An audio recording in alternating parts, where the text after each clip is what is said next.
Alright, you filming? Yeah. I'm going to pause the video real quick. This is my second time at the Church of Scientology. The first time I was just kind of like exploring, but I had my friend this time filming. I don't know how they let us film in there. I have a little narrative set up that was just fake. I gave myself a fake name when I wrote down my name on the check-in sheet, which is probably a smart idea. And pretty much, my friend was from Guatemala. I just told him that they didn't speak any English. And you'll see what happens later in that video. And I also told them we were like in a relationship, so we were gay, just to like see what they believed in, see if that was against their like philosophy or whatever.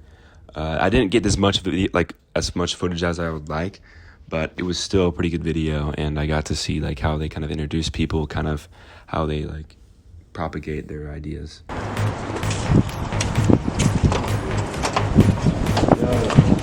How we doing? So we're from California, and like we like cities just like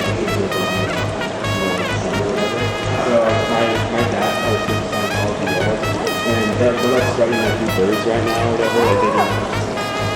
He's like, you know, Yeah. I wrote down David Dixon on this check-in sheet.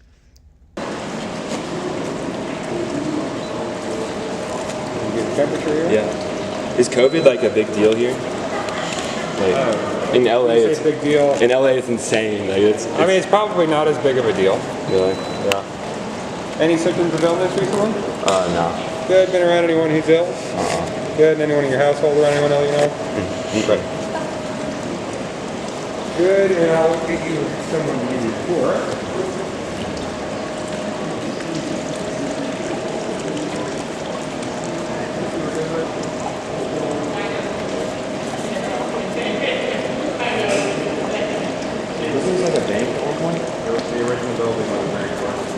I'm not sure I should have mentioned this when I was like talking to people, but apparently the bank was founded in 1926. I didn't really get any good images of it, but the ceiling of the main kind of entrance was lined with these painted patterns that looked kind of cool, actually, kind of like Native American, like Aztec, I think that's what they called it. We talked to Julia, and then she showed us some vaults in the basement that had, I think one of them she didn't show us, but I was there the first time, and they had a kids play area inside the vault, so kind of weird, but let's get back into it.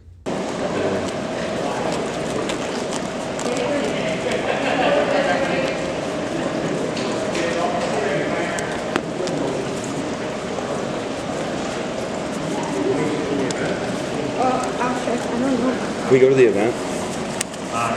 Don't come around and grab you. Okay, weird. My friend is from Guatemala. He doesn't really speak that much English.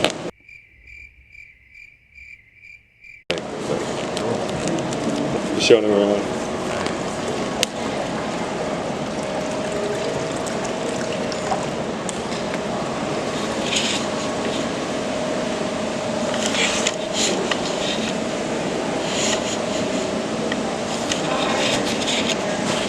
Podemos las películas aquí. Like that. Here was somebody comes. So this was a bank. Oh, really? Yes. And then obviously when they purchased this building, there was a roof right here that you could not see on the map. You see up there? Yeah. That's all hand painted. Oh, shoot. That's insane. So when we took off that, when we know the people who did the renovation, took off that hanging ceiling, they discovered all that underneath. You speak Spanish or English or both? He speaks like poquito. Like, Poquito? Yeah, un poquito. I speak Spanish. So He's like learning. He's like in the English classes right now over the summer. So okay, like, fine. I'm kind of helping him out with it. If you don't understand, si no entiendes algo, me dices. This is the exact moment where my friend almost shit his pants. He does not speak any Spanish. If you don't understand something, just let me know. Okay. Sure. Okay, fine. So you want to look over here with this place? So this is Julia. This lady was really sweet. She told me that her parents were Scientologists in Holland, and she lived up there for a while.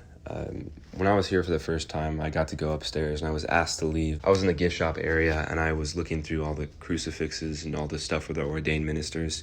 So you could tell there's a hierarchy. And I was up there, and I saw this film thing asking for people to come to LA and like help them do their stuff and be part of the film crew, I guess, just to make further propaganda. And that's one thing I really noticed. Some of these people inside of here were probably underneath the propaganda so deep that they convert their lives to it, like this lady. And I kind of just empathize with that because I mean, there's nothing really you can do when your parents are part of that. Nice to meet you. See, his father is a Scientologist in California. Oh, wow, cool. Nice. Yeah. What are you doing here? Visiting my family for the summer. Yeah. That's awesome. Yeah, I was checking it out. Great. Do you know anything about Scientology? Or my dad knows a lot. I don't really do that much of it. Like I've been inside the one in LA. Okay. Good, no problem. Well, let me give you a basic tour, okay? Yeah. Oh, this is cool. I like the fountain. Yeah, this is actually an old National Bank building. Really? We fully restored it. So we have like vaults. This is an original fountain that was fully restored. Yeah. You see up here, yeah. the chandeliers. Like, it's pretty cool, huh? Yeah. Exactly. One thing I really noticed when I was talking to this lady is that she put emphasis on a lot of beautiful things about the place, just to like kind of market it, I guess. She emphasized the chandeliers, the fountain, basically things that were beautiful. And as I talked to her later, she mentioned something about this practice in Scientology where if you end up being hurt or whatever, you end up looking at a tree and it'll make you feel better. I think this might be part of L. Ron Hubbard's kind of philosophy. That's the founder. And kind of his weird, I'm not gonna say weird, but his weird, like his interesting kind of mythos that he created around it. They didn't actually specifically specify on what the theology of Scientology was. It was more of what they did to cope with how they lived their life as followers of the movement. Yeah. And how are you connected to him? I know. We met in LA. Beautiful. So you came all the way over here with him? Yeah. We're kind of like in a relationship right now. I'm going to pause it real quick right here, but I just really wanted to test the waters with this lady just to see how homophobic the Church of Scientology is. Kind of get some responses out of her, but she remained pretty cool and collected the entire time, and I asked her some pretty outlandish questions revolving homosexuality.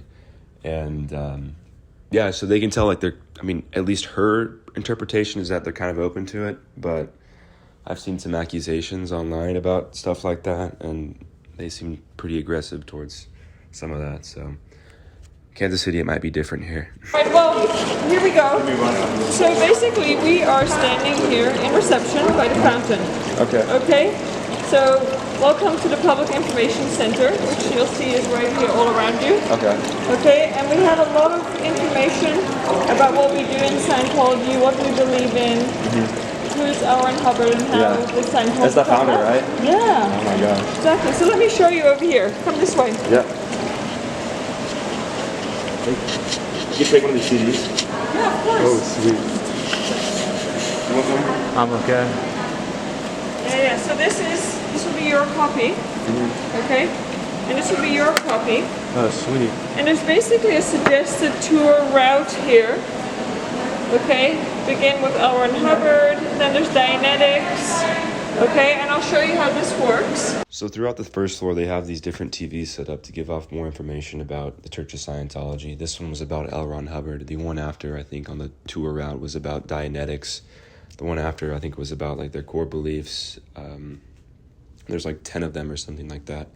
And then I think they have all these different ones about their philanthropy. They actually helped out during like 9/11, after Hurricane Katrina, and after like the earthquake in the Philippines.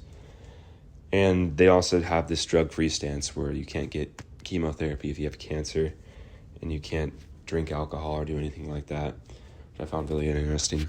To our right, there was a replica desk that L. Ron Hubbard used, and it was like in a little room in there. You could tell it was previously occupied by like a bank, like maybe like one of the head bank staff was in there or something like that.